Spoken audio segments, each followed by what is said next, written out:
Hey guys, Professor Bill, Comic Book University, Champions issue number 2. What are you doing here? I'm here. Hello. So we're gonna be doing a double review on this one. This is my wife Warda. If you do not watch the Sunday or listen to the Sunday morning podcast that comes out everywhere where you can get podcasts, Then you don't know me. You know, And you don't want to know me. You want to know me. That's goofy. But I like it. Okay, so it's one of the reasons why I married you. Okay. So anyway, we're going to be talking about who made this comic book first. Then we're going to talk about the comic book itself. Then we're going to start to get politically motivated because that's important. First, I want to let you guys know I freaking loved this comic book. You? I did. Yeah. Like, it's very intense. It's very emotionally charged. And it's reflective of where we are today in a lot of ways. And I think this is one of those books that everyone can look at and say, I see myself. yeah, she gets me. Mm-hmm. She gets me. Right? Eve L. Ewing, who is the writer of this comic book. The artists are Simone de Mio, sorry if I'm butchering your name, not something I'm trying to do, and Bob Quinn. Those are the artists. The color artist is Federico Blee, one of my favoriteest people in the world. VC's Clayton Cowles on letters. Tony Infante on cover. Sounds like Carmine Infantino, but it's not. And variant cover by Megan Hetrick. There's a lot of names in here I'm not overly familiar with. Carlos Lau doing the graphic design, and bada bang, let's go. Let's go with this. Issue number 2 of the Champions, my peeps. So we start off with a little bit of capital punishment, practically. Like, here's some kids in a school, and Amka, Snowguard, Jim Zub, and multiple people, creation. Basically, here's a character who is a Canadian, but she's from Nunavut. And she's, like her grandmother. It's funny they say her grandmother. Like, dude, her mother could have very well been in a freaking residential school. Mm-hmm. Residential schools in Canada didn't end until 1992. That's a year before, I graduated in 93. The last, 92? Or 96? You sure about 92? If it was 96, that's even worse. The last one I saw in my research was 1992. Either way, too recent. Yeah, I'm 45 years old. That means that if you were class of 92, I'm class of 93. If you're class of 92, you could have graduated from a freaking residential school. Please, go ahead. There could be people who are my age, and I'm younger than you, who could be my age, who could have gone, because this is the 90s we're talking about, who could have gone, maybe not graduated, but could have gone to residential That's what I'm saying, just graduated from the school, been in the school is freaking forever. Yeah. Anyway, please look up residential schools in Canada. I know that we like to think that Canada's history is nice, white, neat, and clean. No, that's just the snow. There is genuine systemic racism in Canada, just like there is in America, just like there is all over the world. So, by all means, look it up. And hey, newsflash, racism means a lot of things. It's not just against black people or just against Latinos. Hey, the hidden characters, the Native Americans. There are people, I grew up with people who were like, wait, you're part Native American? Yeah, I'm part Native American. I thought they all died. Wow. That's our history. That's our history. They think that we're dead. I know. So, Snowguard in here, Amka, she winds up getting corporal punished, practically capital punishment. She disappears through time because somebody comes in because she dared to say, hey, I don't like what's happening here. This feels like a residential school. And it is. This is literally a re-education camp. Think about this. They're so bold, they're willing to call it re-education. I mean, holy crap. What you learned is wrong. What you grew up with is wrong. So this is what a residential school was. Hey, you're Native and you learned all these, indigenous things and whatnot, being a Native American or a Native Canadian. Yeah, let me teach you how our culture is actually better than yours. Let me teach you how you're wrong just by birth. Mm-hmm. That's quite literally what that was. So, the teacher at some point says, you're dangerous, and worse, you are resistant, which is like, whoa, the worst you could be in these circumstances. Think about Hollywood. What's the thing you do to wreck someone's career? Oh, you're difficult to work with. You're difficult to work with. Bang. Yeah. And especially if that's an adult saying that to a kid, done. Kiss of death. Yeah. Kiss of death. I'd rather you just shoot me. Yeah. You know what I'm saying? Like, that's That's some damage that will happen all throughout history. So God forbid. And these are kids who are naturally emotionally charged. Think about any manga you've ever read. Kids, they're emotional, for crying out loud. So the kid gets emotional. And nope, you're gone. Nope, one chance. No, not even baseball rules, 3 strikes. No, you're done. So one of your strikes was even being here in the first place. You were born this way. Lady Gaga album. Oh, okay. I get the reference. So we go to downtown Chicago where Eve L. Ewing is from, and I love that this is happening. I love that all of this is happening. There's a conversation, news reporters trying to just be. One of the things that actually kind of bothers me a little bit is, look at this. It's actually a news reporter with a microphone and big, like old school cameras for network television, as opposed to more kids with cell phones and whatnot going for their YouTube channels. I'm going to hope to try and remember to bring that up later because I think that's going to be important. Anyway, so bang, you have this and there's ageism doesn't protect us. Hey, ho, Patrick's Law has got to go and all these, things that these kids are saying. What are these kids here for? Oh, that's a good question. It's like, it's for me, it's hard to tell because some of them are there definitely because they feel like their liberties are threatened, right? And then later on, we see that there are kids that are opposing those and they feel like their security is threatened.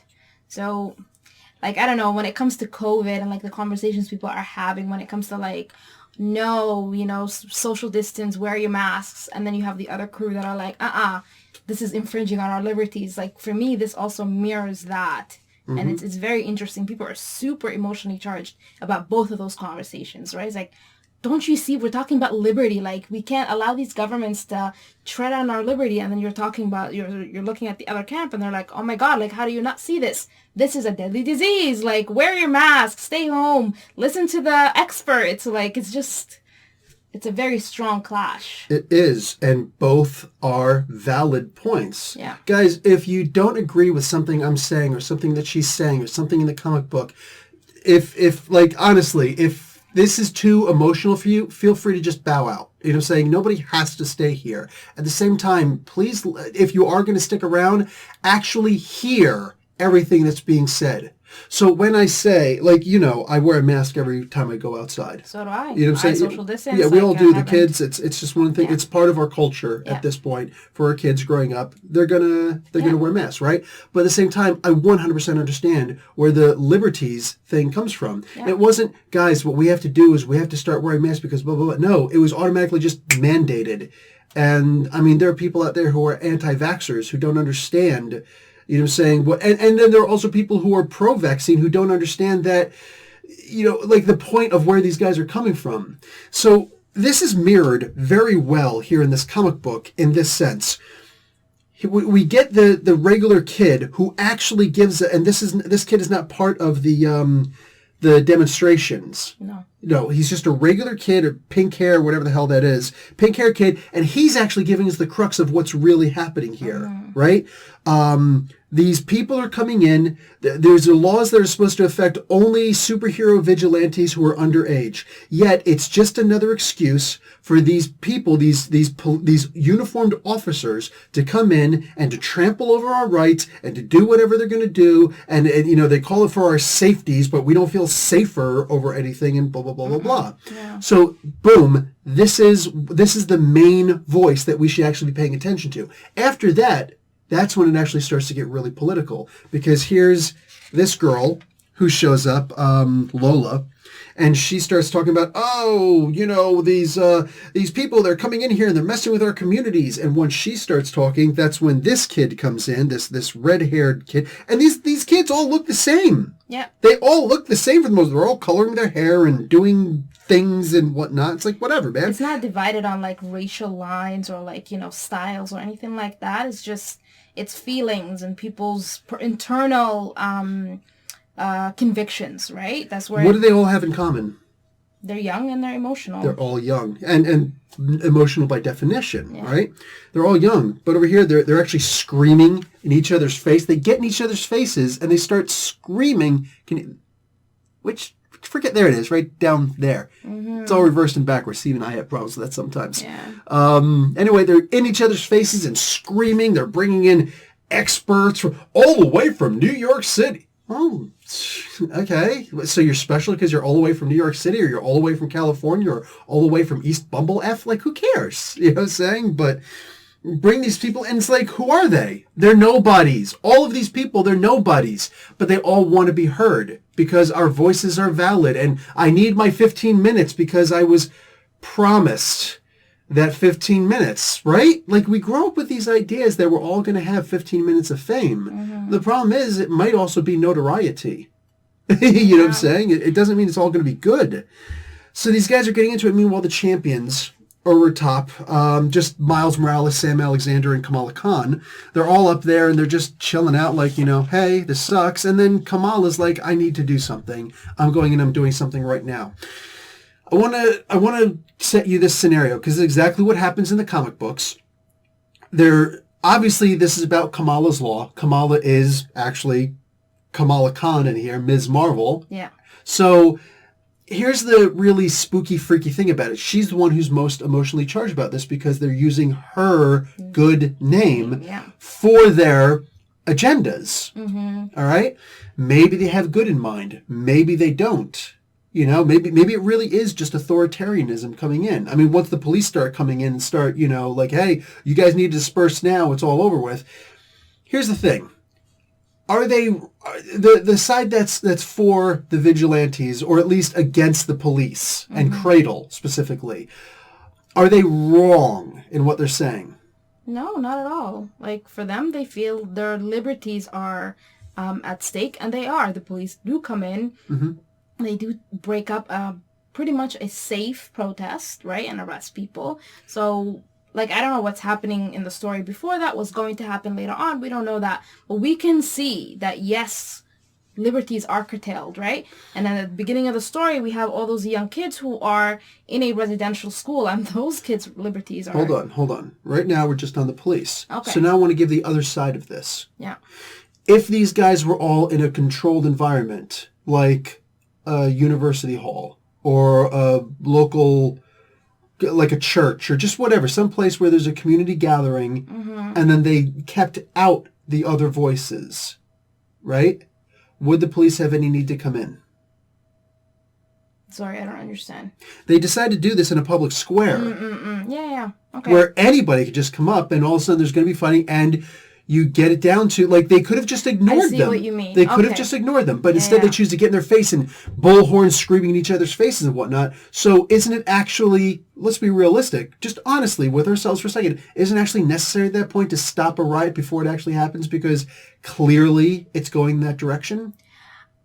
Yes, but then the way that they go about it is that it doesn't stop the riot. No, we don't see that because that's where Kamala jumps in. This book is written so perfectly. We don't get to see that. We can only go with what we've got. And the police are clearly, they're trying to break this up before it gets worse. It wasn't just coming in and say, okay, you guys aren't allowed to say what you want to say. That's not what's happening here. Both sides are saying, you're stopping me from talking. Both sides are saying that. Yeah.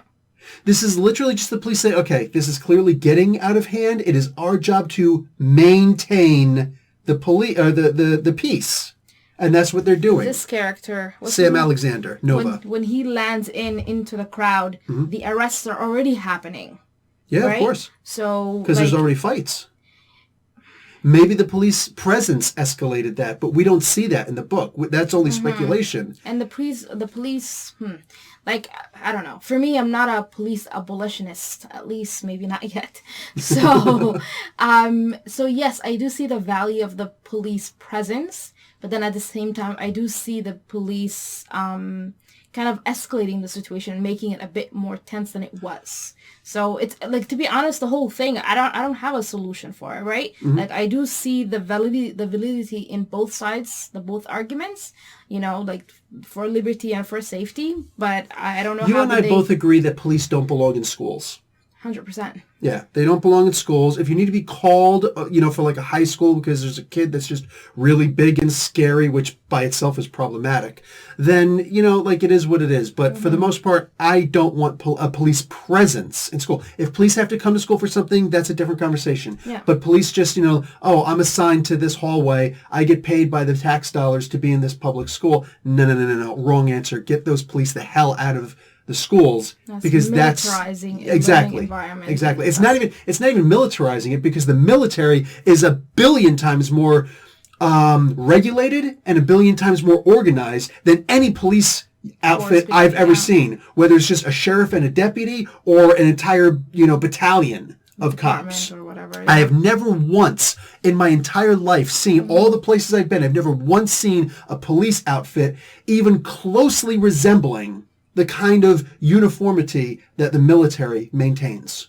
So, yeah, I don't even want to call it militarization. It's copization. If you want to make a new word for it, by all means. Okay. But, I actually get a little bit offended by that. Cops are not as good as the military. They're not as close to being as disciplined, not even remotely close. Okay. Noted. No Geneva Convention for the cops, just their lawyers. True. Just their lawyers and their unions. You know what I'm saying? True. But, the police literally just showed up to say, hey, this has to stop. We didn't even really see them. It's just, hey, it's getting out of control. The Sam Alexander thing is one thing, but this is literally, why did Sam and Miles jump into the fray? Because Kamala went in. Kamala jumped in because she was full of emotions. Oh my God, this is my name, and all these different things and whatnot. Let me ask you a question. This is one of the things I find to be so genius about this. They jumped in because they were basically backing her up, supporting her, right? No, I think it's him. He jumps in first. No. She jumps in after him. Oh, shoot. You're right. She says, Sam, wait. He jumps in. Okay. Either way. Yeah. No, okay, you're right. You caught me on that one. Nice. But one of the team members jumps in and the other two jump in afterwards. Yeah. Right? Even though she's saying, Sam, wait, she still jumps in. Miles is right behind. We can see it all right there. Boom, they're all into this. Does this kind of remind you of Eric Gardner, who was choked out by the police? There's that. It's like, he's saying, hey, guys, whatever. Like, the police shouldn't have had anything to say. He was just a witness of, hey, I just broke up a fight. That's all it was. I was just breaking up a fight. Relax. You know what I'm saying? He should have just been a witness for all of this stuff. But instead, it's like, oh, we've had run-ins with him before. We don't like him. He's selling cigarettes, individually out in front of a paid store. Oh, my God. It's the end of the world. So the one stupid cop had to jump in like a freaking idiot. But then what happened with all the other cops there? They also jumped in. Why? I don't know why. They're all on a team. No different than the champions. Yeah, true. No different than the champions. Does this excuse them? No. Does it excuse the champions? No. You have a hothead in the group. We have to be accountable for our own, because if not, then you're all going to be accountable by everybody else. Why is the police force being targeted and defund the police and things like that? Because when people say, oh, one bad apple spoils the bunch, because when the bunch jump in and follow and support and back up that bad apple, you literally tell me that the whole damn thing is corrupt. Now it's us versus them. Now it's the Hatfields versus the McCoys. I mean, even that phrase itself, the one bad apple, one bad apple could be I don't know, my pizza delivery being not competent and not delivering my pizza, but a cop killing a person, we can't accept that. We're not going to accept that from doctors or pilots. So how could we ever entertain that conversation when it comes to cops? The cops. I don't like the grocery store up here because I don't like the way that they act. And yes, it's a cultural thing on their part, but I choose not to. I'm not going to sit there and boycott them and things like that, but I choose not to support them anymore because I don't like the cultural aspect that they have when I'm trying to be friendly and, hi, I want to know about such and such. And when they say no, they don't want to engage me any further. They actually turn their back on me and whatnot. It's like, okay, it's brusque, it's rude. I'm gonna go somewhere else. That's not the Canadian way of doing things. Yeah, exactly. I will now take my business elsewhere. You know, I'm not interested in engage. You can't engage with someone who turns their back to you. Yeah. The conversation, you make the conversation over. Screw you. Here's my dollars. Guess where they're going? Not here. Yeah, elsewhere. A little place called Elsewhere. So likewise, you could do that with pretty much everything. With the police, you can't really do that. No. You can't really do that with the police. So we're going on further with the comic book. We're seeing Riri Williams, who doesn't seem to want to have anything to do with the Champions or even superheroing anymore. And what does Sam Alexander do when he says, you know, you could basically be on the side of Tony Stark, who would be an advocate? Tony Stark is one of the most respected characters in the Marvel Universe, even though he's a total lunatic. And if he were poor, he would be arrested in a heartbeat, but he's rich. So his antics are forgiven. There was a Daredevil comic that I read about 2 months ago where Daredevil, who's just a blind lawyer from Hell's Kitchen, a very poor area of the world, he goes and he stops this group of people who are hauling weapons in overseas on the docks. Yeah. Iron Man comes down and he uses it after all the fighting is over, and he uses his repulsor rays. He makes them into heat, and he actually melts the weapons. Daredevil says, "You really just destroyed a lot of police evidence." Do you think Daredevil, that matters? Because that's street level. Yeah. He actually has to deal with the cops. Does Iron Man, who everybody knows is super wealthy industrialist and war profiteer, Tony Stark, some people will be like, he's not a war profiteer anymore. How do he make his money? Behind every great fortune is a greater crime.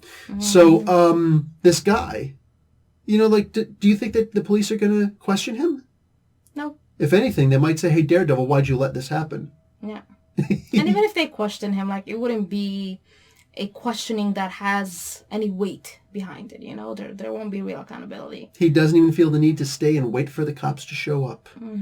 Nope. So, likewise in here, she's reminded of her privilege. Sam Alexander, a Latino, he tells her, check your privilege, without actually saying it. He says, check your privilege. You know so and so and so. So then what does she do? She says, check my privilege.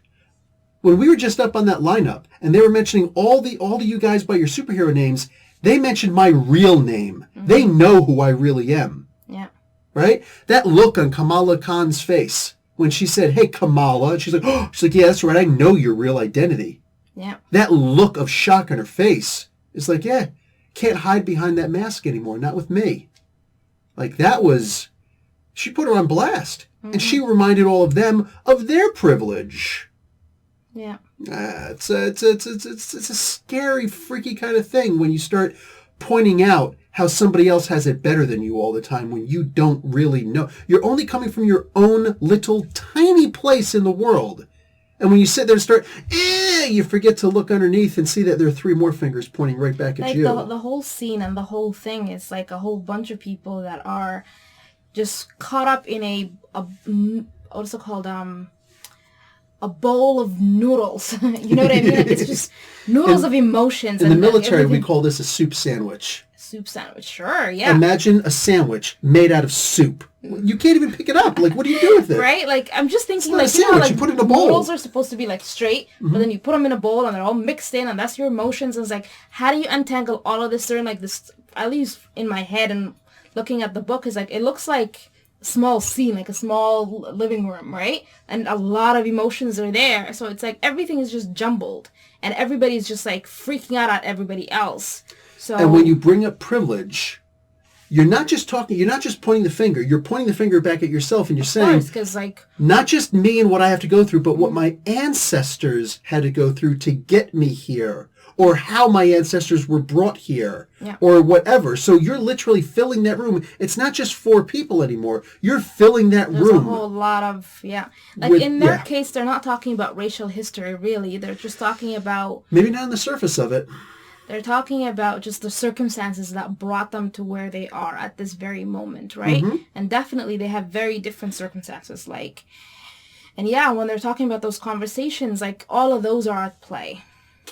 But, the thing is, like, no, while they're not directly talking about this stuff here, look at Ewing's writing in this. She is undeniably using outer context. Because when you think about it, when you think about the story, this is some of the best storytelling in Marvel because it's some of the oldest. This comes from the Civil War, the Marvel Civil War. That's what I was thinking, yeah. Right? The Marvel Civil War, which is, Registration Act. No Registration Act. This just involves kids. And where did the Civil War stuff come from? It came from Claremont's The X-Men series, where it's like, mutants need to be registered because of such and such and such, because you're all born with superpowers. You're born different. And wasn't that being written in the, what was it, like in the 60s? No, in the 80s is when. 80s? Okay. Yeah, in the 80s is actually when Claremont came up, and he, like, X-Men before this were mostly just boring, and there wasn't really that much. Like, they kind of sort of brought that stuff up, Stan Lee and whatnot, and Jack Kirby kind of sort of brought that stuff up, but it never really caught on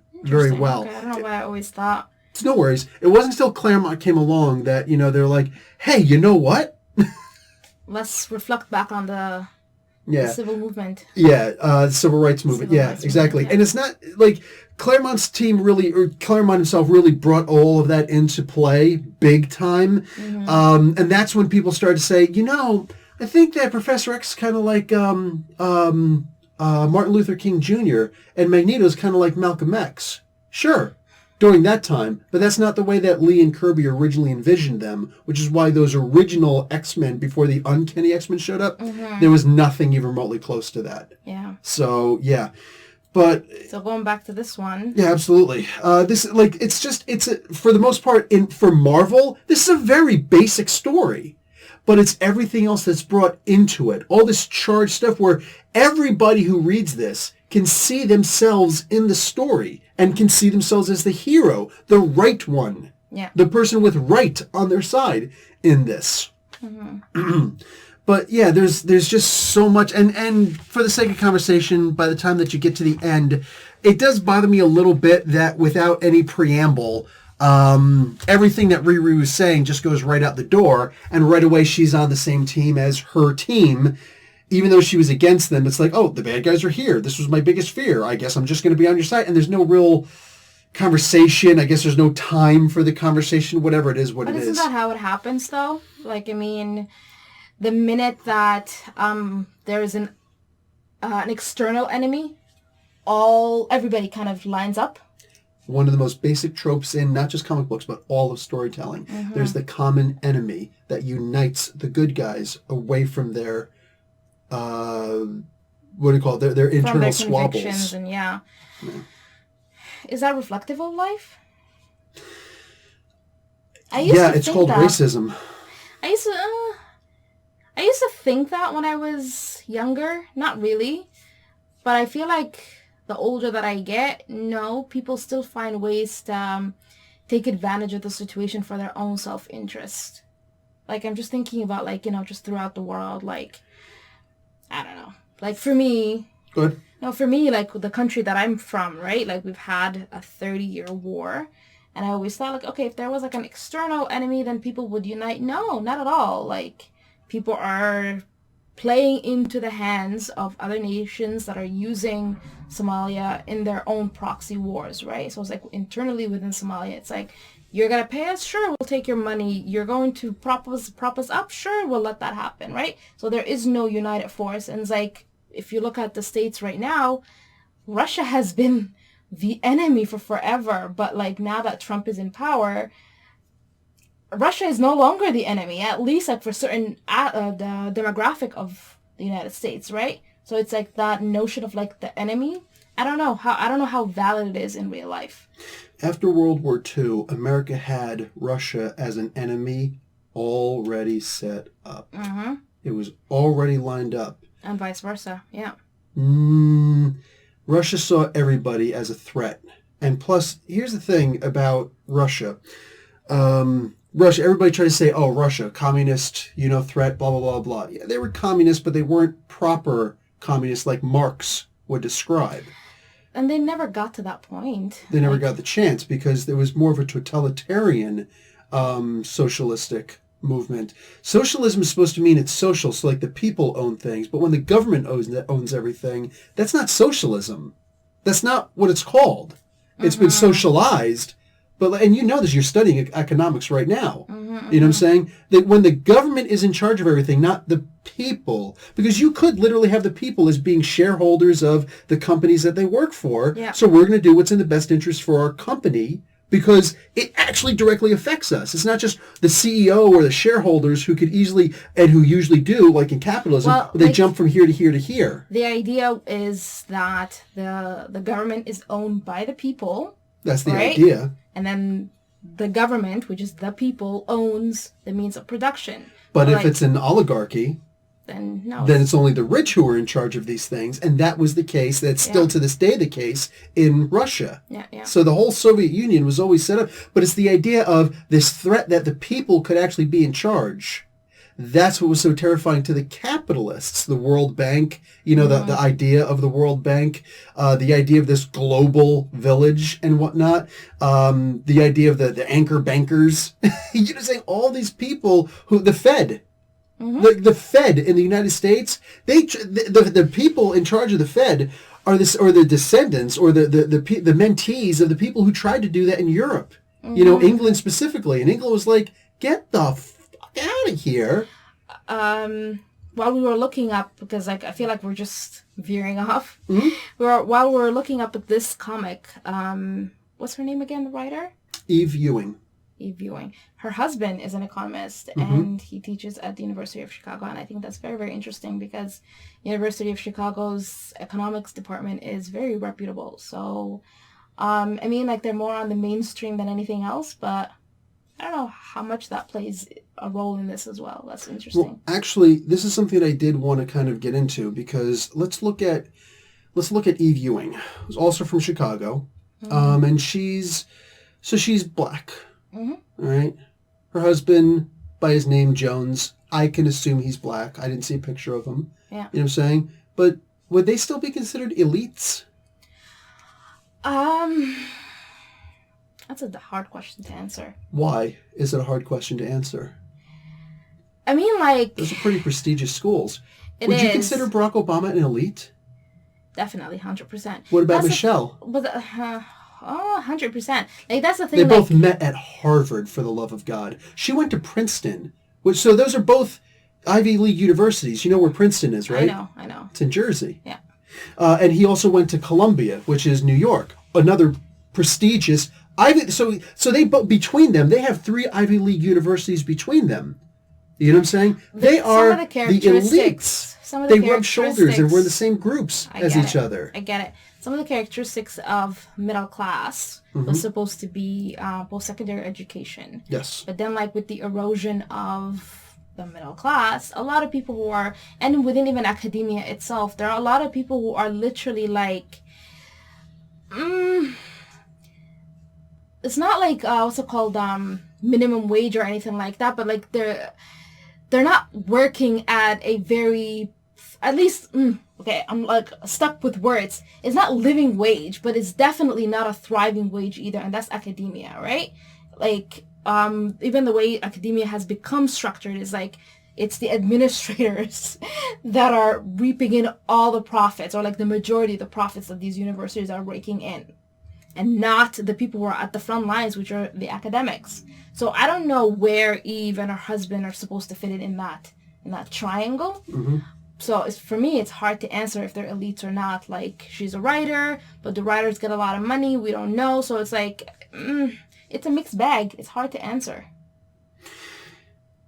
I think a lot of it comes from the idea that they're racialized people, that they're minority class people. So it's very hard to see things like that. I always say, if you strip the skin from someone, you can't tell if they're black or white or whatever. Suddenly it's easier to figure out more about the people. Unfortunately for the gender thing, like male or female, you'd have to strip away a lot more than just the skin. You know what I'm saying? But if you could just see the soul, the actions, not know a name, not know anything else, person number 6498278B and this is does such and such and such. They do, and I think it would be so much easier, exactly, to just target someone, to put someone in a box And that's what we need to do. At least to read them better, right? Exactly. You're putting them in a box. And you can say, this person believes, and maybe it's multiple boxes that with the yarn, the red yarn, like it's conspiracy theory, putting all people together, but it's much better to get a read on people. The tricky, scary part is when someone comes in, but they've got a sheen, the wolf in sheep's clothing. I'm going to go someplace now. I know. I know where you're going. Listen, you know exactly where we're going because I've talked about this a lot. Yeah. I'm going to say some bad things about Barack Obama.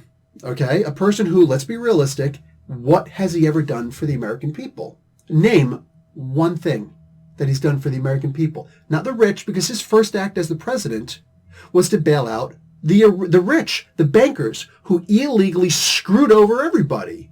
And why am I not talking about Trump? Do I love Trump?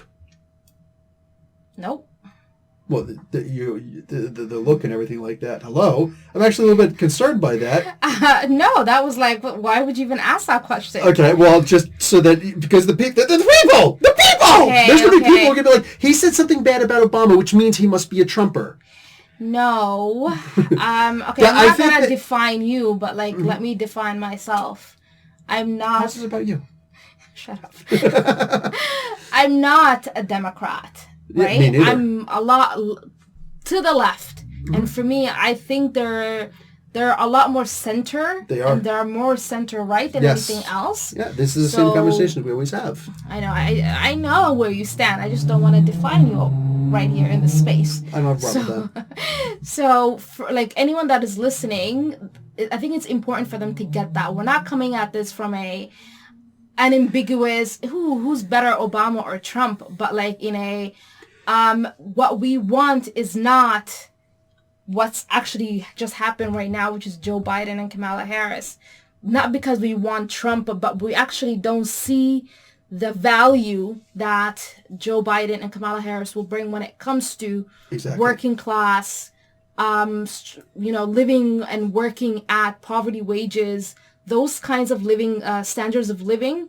They're not going to contribute much to that, right? They're going to give you the rhetoric and the feelings that they're going to contribute some, and maybe there's going to be some peanuts here and there, but when it comes to actual change, it's not going to come that way. Joe Biden is not an elite. Yeah. Okay. So just to finish up my thought, really quick. Now he is, though. Let's say now he is. No, he's not. He's not. I'm gonna explain that in a minute. Okay. Hold on, I'll explain that in a minute. Let's just, really quick, my thoughts on Trump. He's a sack of shit, and if you can't see that, you probably are so full of shit that all you see is shit through your eyes, and you can't see that he's a sack of shit. Let's just say he's a sack of shit, By all means. He's not in the conversation.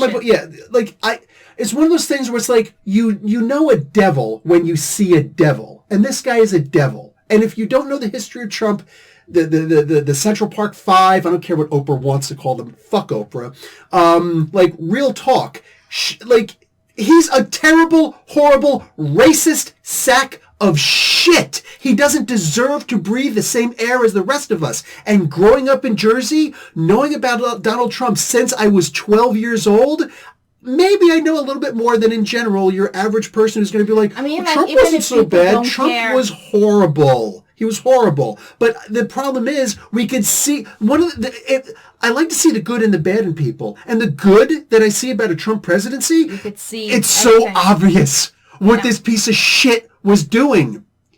The problem is with people like Obama, who built the cages that Donald Trump was trying so desperately to fill. We've got pictures of the administration. You can't fake that stuff. I know there's artistry and Photoshop and things like that. When you could see when the articles were actually put out on the internet in the first place. You could see Obama and Biden funded those cages. The only thing that Trump funded was those stupid space blankets to cover them. For the love of God, we need to understand, nothing has fundamentally changed since Reagan. Nothing has fundamentally changed. If you strip the skin and the flesh from all of these people and you just see their soul, you'll see one bleeding corporatist mindset since Reagan and on. If you are not one of the super rich, All you are, for the most part, is somebody who's being affected, not someone who's making any change, not somebody whose voice is being heard. Like, that's not what's happening here. Again, your average person, where do they get their news from? Network television?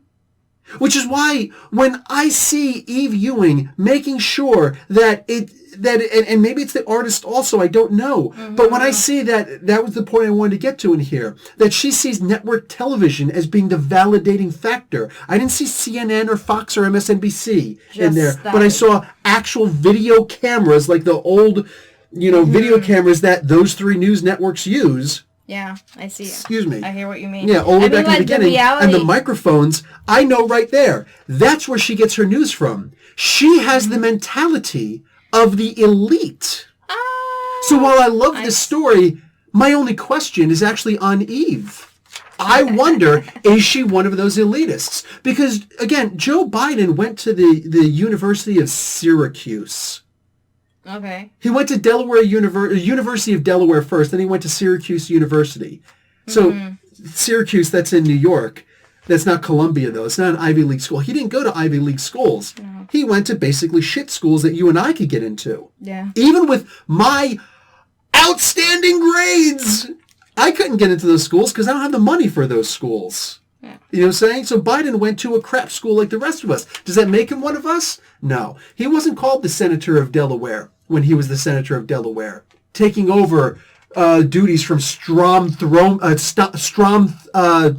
Thurmond, and then handing them over to Orrin Hatch. For the love of God, guys, look at the line of secession in this.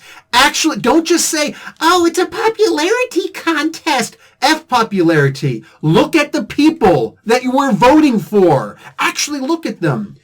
Okay. Joe Biden is just a simp. I'm going back and looking. Yeah, I'm going back and looking for cell phones, and I do see some, not a lot. But they're regular people. But those are the people that are in the backdrops. Those are the people who don't count. The people who are actually conducting the interviews who matter. I see. This is what I'm seeing in here. I see what you mean. Okay.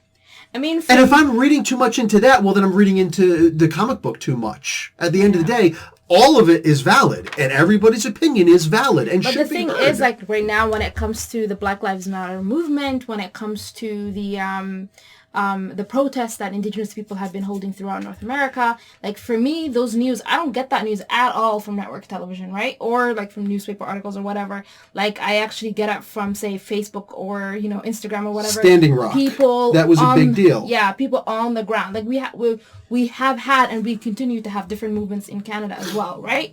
So, but for me, like, it's the people that are on the ground with their cell phones that are taping the police coming in and, like, being very, very disruptive. Not just the Black Lives Matter movement. So, in this book, which I'm putting this review up first. All right, I'm putting this review up before I put up this review that we're in right now. In here, Saladin Ahmed, he's a solid writer. Okay. Solid writer, and he's definitely someone with a conscience. I don't know if he's a little bit too liberal or not. I don't know, but he's actually a person with a solid conscience in here, and he comes from a street level mentality, I believe, so far in what I've seen. Here, there's some Cradle comes in because the story is kind of like related. Cradle comes in and they got cell phones. Or the kids have the cell phones. Like, dude, you're being recorded right now. And it doesn't matter because the police are still the Cradle is still doing what they're doing. Yeah. So in here, that's where Saladin Ahmed is coming from. Eve Ewing, she's coming at it from the network televisions. That's all that actually counts, which is so liberal, so center right of center, I should say. This is what I see in her. I'm gonna be forgiving, and I'm gonna say, hopefully it's just an oversight, and hopefully that's not where she's at. But yeah, I mean, like, what is solidifying Joe Biden's run for what did solidify his run for president? What was the thing that made him like such a big talking point?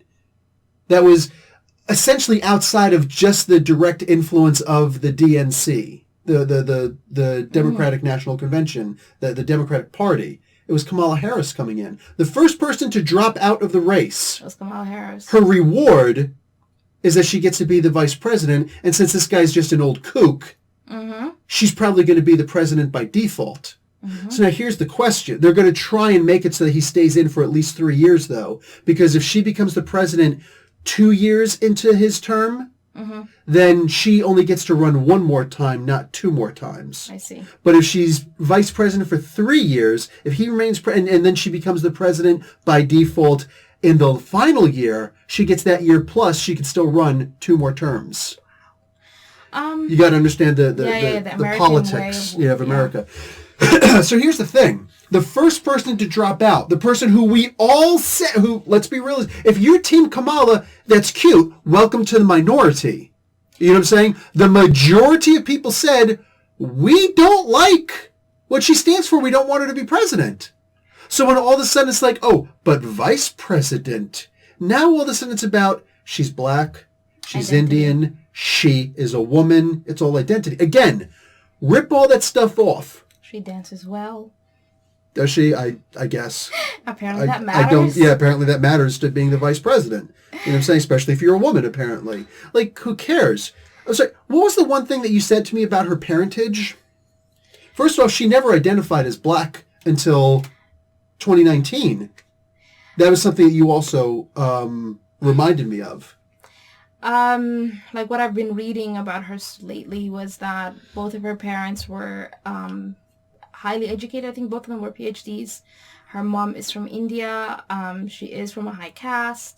She's a woman. Like for me, one of the things that stood out for me was that her mom is from a family in India that was educating their daughter, like this is what, like the 50s or whatnot, you know, right? And sending her to the US to get her PhD. Like they had to have enough money and enough clout to be able to pull that. So no, I want you to go into detail with it like you did with me, which I fully agreed with, and I understood exactly where you're coming from. Can you remind me? She had parents educating their sons. Yeah. Like parents educating their sons is like kind of like the necessity, right? So it's like he has to, I don't know, feed his family. So we got to educate the son. That's like when you're also educating the daughter, that tells you like you have that additional capital for you to be able to do that. So for me, it tells me about their financial stability, but also like, you know, the background and the cultural background, the mentality that they're coming from. It's like, okay, they're progressive and they're liberal enough to be sending her and investing in her. So for them, progressive in that mindset of we're also going to educate our daughter. Yeah. Right? Precisely. But she never identified with her father. Kamala Harris only became black when all of a sudden it mattered and she was going on the Breakfast Club. And her laugh to me is one of the most reprehensible things I could possibly imagine. Because with Charlemagne the God, she, you know, on the Breakfast Club, that radio show, he's saying, what do you call it? Have you ever smoked weed? She says, please, I'm Jamaican. Meanwhile, as a prosecutor in California, who do you think that she was putting away? Because she acknowledged that she smoked weed all throughout her college years, probably before that too, and that she smokes weed now, before it actually became legal, but she said when it became legal. So somehow she stopped the entire time. Years. Like none of it really matters for when us, she was putting black right? people, when she was putting everybody, but specifically when she was putting black people in jail. How come black fathers don't stay with their kids? Maybe a lot of them are going to jail because Kamala Harris and people like her put them in jail. If you strip the black away from her, she's a wretched, evil soul. If you strip the woman away from her, she's a wretched, evil soul. If you strip the Indian and everything else that she can identify with away from her, she's a wretched, evil soul who is only for the wealthy, the elites, because look at the schools that she went to.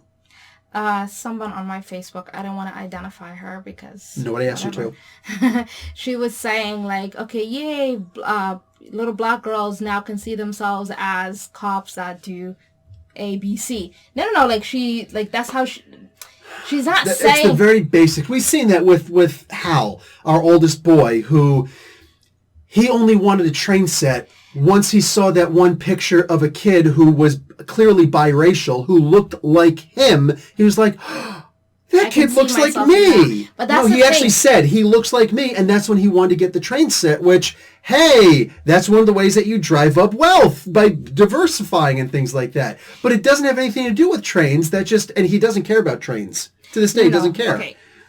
We're convoluting things. So I'm simply throwing that in. I know. Continue Representation matters. It really does matter. Yes. Okay? But put a pin on that. Mm-hmm. The person on my Facebook, that's not what she's saying. Mm-hmm. What she's saying is, I don't want my daughter to be, to see herself in someone like Kamala Harris. I don't want to have my child and children in general to be aspiring to be Kamala Harris's, where they're prosecutors putting people in jail, right? Yes. That's what she means when she says, yay, now little black girls can envision themselves to be cops, right? Yeah, so the oppressors. I've seen the post. I'm commenting on specifically that post. Yeah, no, I know exactly what you're talking about. That's why I'm like shooting myself in the head. Mm-hmm. It's like, who cares if she's people black? Who are like, listening to this and we're very happy and very excited and like emotionally charged that, yay, finally we have this woman who's breaking, what is that phrase? Glass ceilings and barriers. Like, but also understand, it's like, okay, representation matters is really, really cool.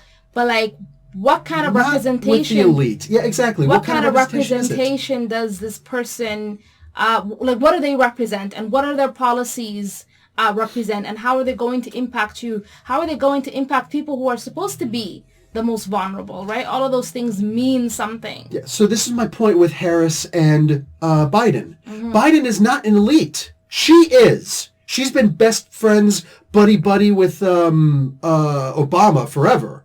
You know what I'm saying? What? For me, Joe Biden is an elite. He's not an elite. He sucks up to the elite. He was called this. He wasn't called the senator from Delaware. He was called a senator from NBNA. This is what do you call they're still to this day in charge of like all the the biggest credit cards. Like they're the credit card company. So when he came up with the bankruptcy bill in 1992. The year before I was ready to go to college, I didn't know this stuff. My mother didn't. Nobody knew this stuff. Yeah. I thought student loans, there was something that if for some reason I can't do anything with my college, I can just declare bankruptcy and they're gone. Nope, not because of this scumbag. And he had nothing to gain from it except the direct contributions, the monetary contributions that they were giving to him from MBNA. You know what I'm saying? Like this is... So he is not an elite. They still don't consider him an elite. He didn't go to an Ivy League school. In fact, he came out number 74. He graduated 74th out of 76 people. He was in the bottom 3 or 4 of his class. Kamala Harris, she's black and she's a woman, but she is an elite. So here's these two people who are both considered outsiders. One evidently because of her gender and her skin and all that stuff, and another one because, well, most people don't see that because he's white, so he looks like what I'm saying is, you thinking that he's elite because he's in there now, President Obama, or former President Obama, still, how long did it take for him to finally endorse him? He didn't want him in. Meanwhile, you got a guy like Bernie Sanders who... When Hillary Clinton and all the people are saying, isn't it going to be monumental when we finally have a woman president in Hillary Clinton? I am both proud and disappointed in him for not saying, well, wouldn't it be monumental to have the first Jewish person in office? Hey, and Jill Stein, leader of the Green Party, we could have had both. Yeah. A Jewish person and a woman, first people to be president. Mm-hmm. But that's a wasted vote.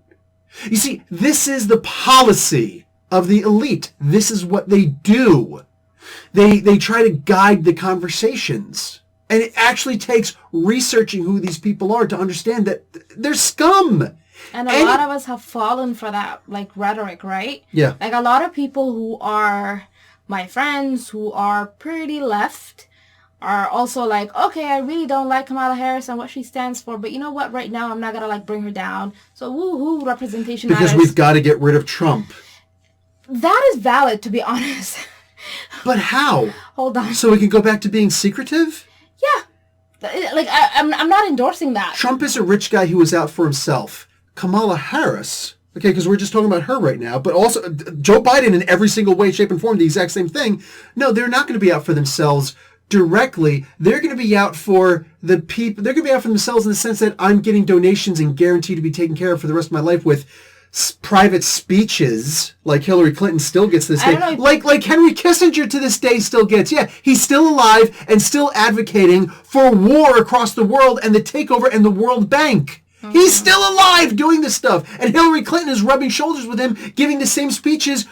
They're both the keynote speakers in these. Hillary Clinton's not involved in politics anymore. Yes, she is. Yes, she is. She's still relevant, and she's still devilishly relevant. And that's something that we have to pay attention to. This is not conspiracy theories.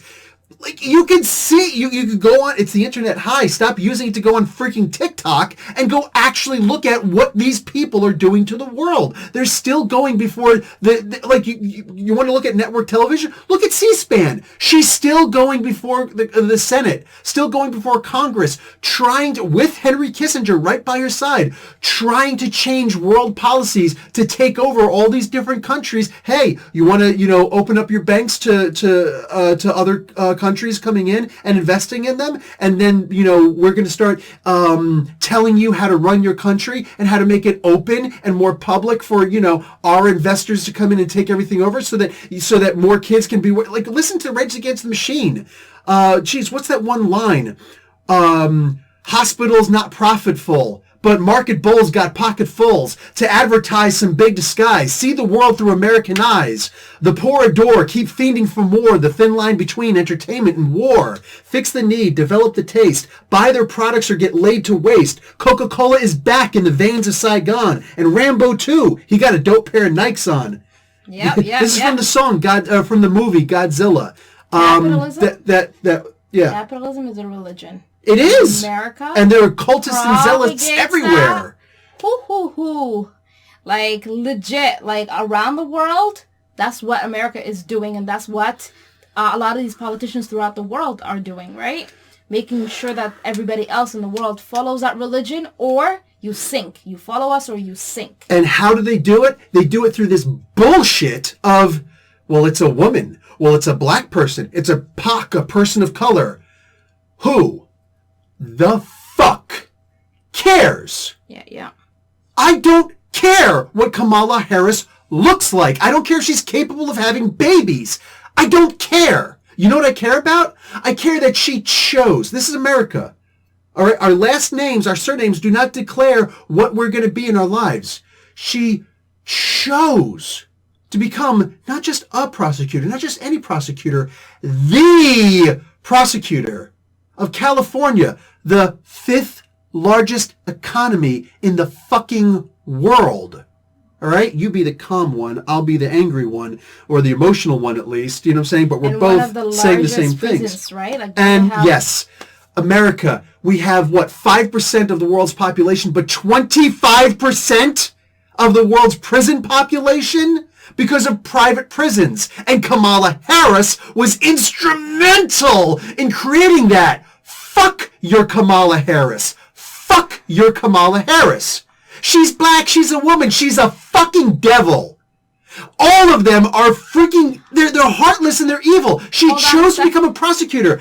Me studying immigration in Canada, trying to bring more immigrants into Canada so that we can try and improve our economy and make more businesses and actually get more highways developed, right? Like this very important part to Canada's world. That's one of the things I'm trying to do in this world, right?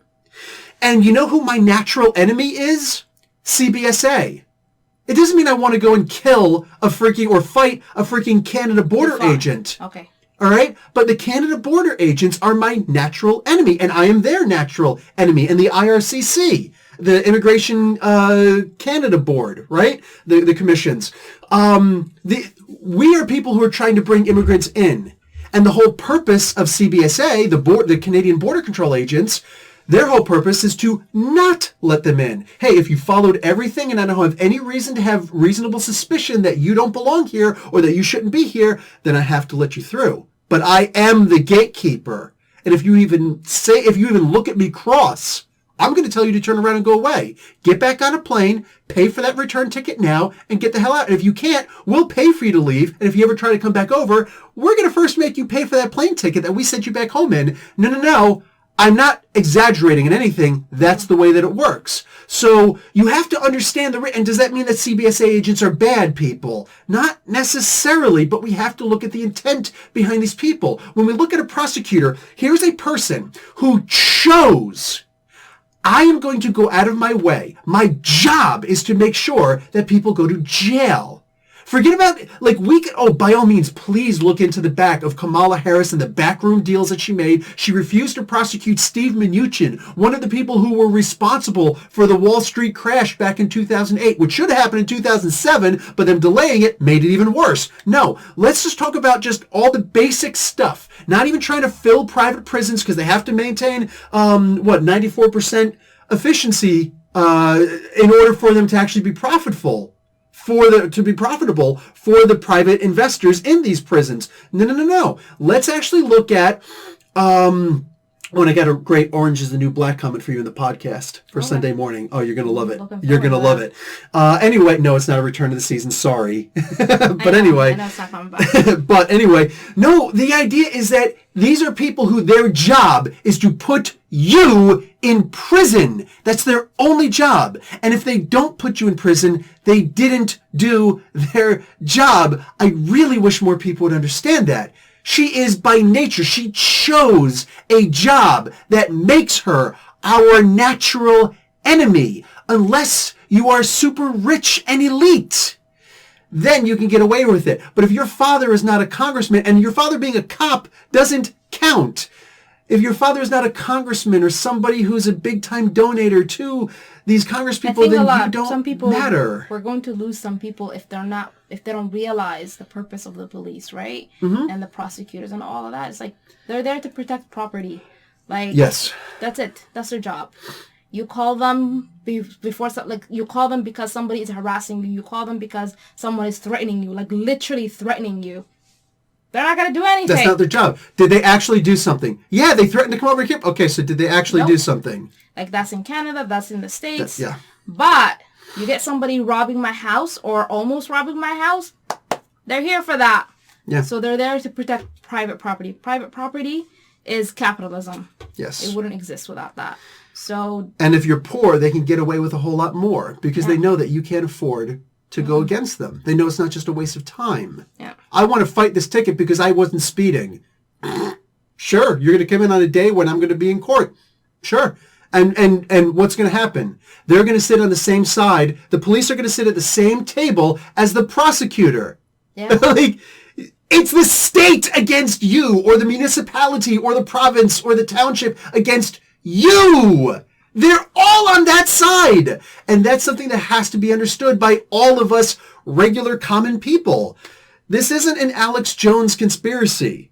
This isn't freaking QAnon. This isn't some nonsense. This is real, this is how the world is working right now, and we're allowing it, The elites. You strip away the skin and the sex, gender, whatever. You want the identity of these people, and you actually look at it.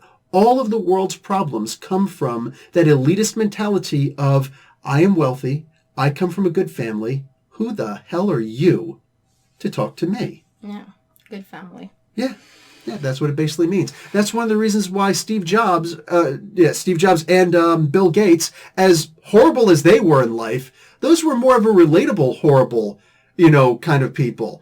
In reality, they're not Rothschild level. They're not Rockefeller level. They come from new money. Oh, you earned that money? You didn't inherit this wealth? You're new money. We're old money. Mm-hmm. It's that sort of mentality, and that's what needs to be understood about the internal struggle even of the elite. This isn't a world for the poor people. Mm-hmm. Anyway, yeah, I know. The thing is, though, everything what you're pointing to the comic book. Did we? So, no, I don't think that we really did, because all of this came from the thoughts of this comic book in and of itself. I really did think that it was a very good mirror of a lot of the conversations that we're having. Maybe not a mirror, but reflective, right? Mm-hmm. So yeah, people that can definitely, like, regardless of where you are in these conversations in the spectrum, it's like you can see yourself in this book, and you'll see yourself as the hero, definitely. Exactly, and you'll see the other side as the villains. It's amazing writing. It's amazing writings. I have some questions about you, Eve Ewing. I got some questions for you. But hey, maybe I'm okay. Maybe you're too good to talk to me. I don't know. We'll find out. We'll find out. It all comes out eventually. You know? But all that being said, no, seriously, like, this was absolutely amazing writing. This was out of control. The art in here was spectacular. Like, did you enjoy the art? I mean, I did. Comic books are a visual medium. I did. I really did. And mind you, I don't read comic books. That's right. I really don't. That's right. So, and I enjoyed it. Yep. All right. That's it. Professor Bill and Warda, Comic Book University. Class dismissed. Bye.